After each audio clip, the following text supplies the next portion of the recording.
Welcome back to Pasofino Gold's channel with massive gold assets during this booming market. We've got to discuss recent private placement, what the capital is going to be used for in the expanding projects. First and foremost, Brett Richards, the CEO, joining us. Welcome back, sir. Kyle, thanks for having me on again. Always love getting you back on during this incredible bull market. But you're raising 12 million in an unbrokered private placement. Saw 51% of that, or around 6 million, is being from insiders. So a lot of support. Maybe tell us how the structure of this deal is, and then maybe we'll talk about what the cash is used for. Yeah, so non-brokered. So anyone that wants to participate should contact me directly, and you can get all the details off our website.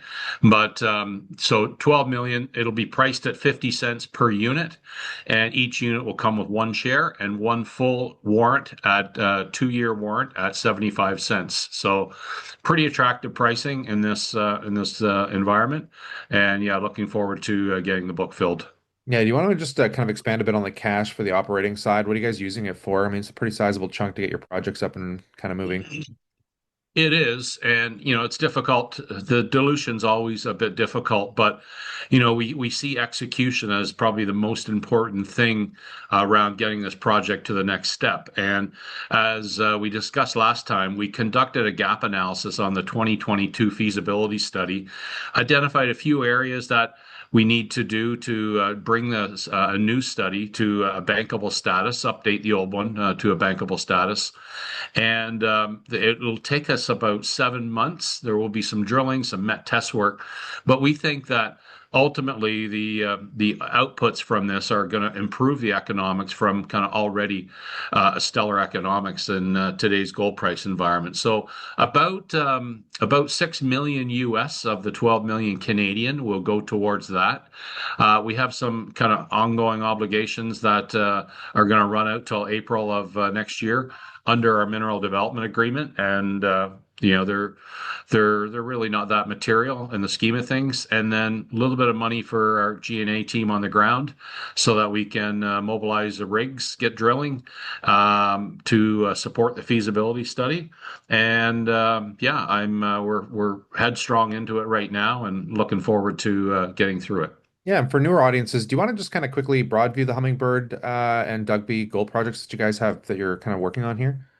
Yeah, for sure. So we are based in Liberia. It's one of the most geopolitical, easy areas in West Africa and Africa generally to work in. I'm very, very comfortable working here, and I've spent a lot of time in my career in Africa, and this is certainly one of the better jurisdictions. But we have a large land package, around 1,400 square kilometers, of which we've really only drill tested about 10% of that, and the project lays within that 10%. So lots of blue sky for the future to increase mine life and increase resources down the road. So we have 4 million ounces of total mineral inventory, and 2.7 million ounces of that are in reserves that will go into the project.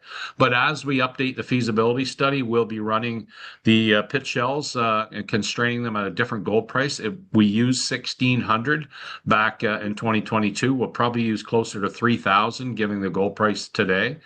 And that will bring some additional ounces into the pit shells. It'll bring some inferred into indicated through some drilling, and some indicated up into measured. So we don't expect a material change in I'll say the size of the resource, but the quality of it will certainly improve. So out of that 4 million ounces we did a feasibility study in 2022.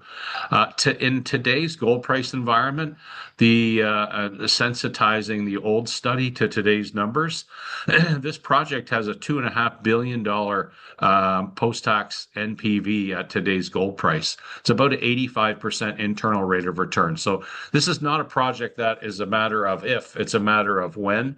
And so speed to market, and for us getting through this update, is absolutely crucial, because every month we can pull forward and pull production forward is a significant revenue for this company. So my endeavor is to get through this as quickly as possible, get our permitting in parallel to that, get it submitted and get it approved, so that we can be in a position to get our Class A mining license by, say, June of next year. On that note, I appreciate the insights today as we pass it off to the viewer. We'd love to know what you think, but consider subscribing for news catalysts that come down the wire like this. Of course, we'll bring it to you here. But on that, as always, we look forward to catching you in the next one.